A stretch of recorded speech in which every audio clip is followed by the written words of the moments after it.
அவகிட்ட நடந்தது எல்லாத்தையுமே சொல்லுங்க. எங்க அண்ணன் உங்ககிட்ட சொன்னது எல்லாமே போய் எனக்கு நடந்தது ஃபேக் மேரேஜ். டிவோர்ஸ் அப்ளை பண்ணிருக்கோம், சீக்கிரமே டிவோர்ஸ் கிடைச்சிடும் சொல்லுங்க. எல்லா உண்மையே சொல்லிடுங்க.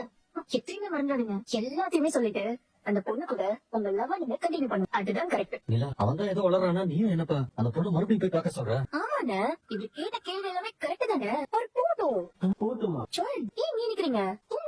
அந்த பொண்ணு கிட்ட எல்லாம் உண்மையை சொல்லுங்க. இப்பவே கண்ணு கட்டுது. நீங்க சொல்றீங்களா இல்ல நான் சொல்லவா? இல்ல நீங்க சொன்னா கரெக்டா இருக்காது. அந்த பொண்ணு நீங்க சொன்னா கூட நம்ப மாட்டா. இதுவே நான் போய் சொன்னேன்னு வச்சுக்கோங்க, அந்த பொண்ணு கண்டிப்பா நம்புவா. இதனால ட்விஸ்ட் மேல ட்விஸ்ட் இருக்கு. ஒண்ணுமே போய் நான் போய் நடந்த எல்லா உண்மையும் சொல்லிடுறேன். வீட்டுல எனக்கு கல்யாணம் ஏற்பாடு பண்ணாங்க. அதுல இருந்து எஸ்கேப் ஆக சோழன் தான் எனக்கு ஹெல்ப் பண்ணாரு. அப்பதான் எனக்கு கல்யாண டிராமால அவர் மாட்டிக்கிட்டாரு. நடந்தது கல்யாணமே இல்ல, ரூல்ஸ் கூட அப்ளை பண்ணிருக்கோம். அவர் உங்ககிட்ட பொய்யெல்லாம் சொல்லி ஏமாத்தல அப்படின்லாம் சொல்லிடுறேன். அவர் நிஜமாவே உங்களை லவ் பண்றாரு கூட சொல்லிடுறேன். சூப்பர்மா, ஒரு வார்த்தை சொன்னாலும் திருவார்த்தை. அதுவும் ஓபாயால சொன்ன பாரு, அதுதான் அருமை. இப்படியா வெட்டியா நின்னு பேசிருந்தீங்கன்னு வைங்க, அந்த பொண்ணு கதவை சாத்திட்டு தூக்கில கீழே தூக்கி செத்துட்டு போயிட போறா. அப்புறம் வாழ்க்கை பூரா உனக்கு ஜெயில் தான், கலிதான்.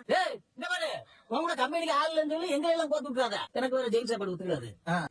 சொன்ன மாதிரி அந்த பொண்ணு அப்படி ஏதாவது பண்ணிக்க போறா? அப்பெல்லாம் ஒண்ணும் ஆகாதுண்ணா. என்னடா ஆகாது?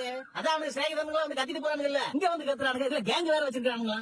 அந்த கதவை திறந்து பார்த்தா தானே தெரியும் அந்த பொண்ணு இருக்குதா செத்து போச்சான்னு.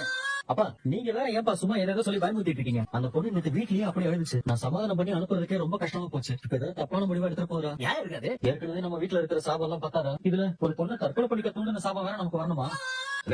நீ வேற என்ன கடவுளா பேசிட்டு இருக்க? இது ஏன் பிரச்சனை, நான் பாத்துக்கிறேன். இது உங்க பிரச்சனை கிடையாது, உங்க பிரச்சனை.